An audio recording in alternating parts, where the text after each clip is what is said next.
أعوذ بالله من الشيطان الرجيم. بسم الله الرحمن الرحيم.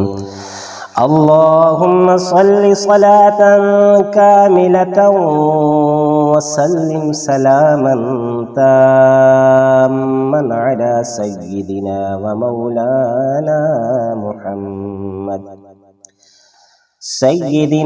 ومولانا محمد الذي تنحل به العقد وتنفرج به الكرب وتقضى به الحوائج وتنال به الرغائب وحسن الخواتيم، ويستسقى الغمام بوجهه الكريم وعلى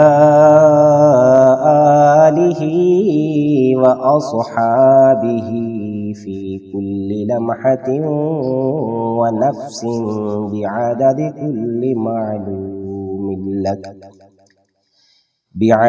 كل معلوم لك يا الله يا الله يا الله. صدق الله العظيم.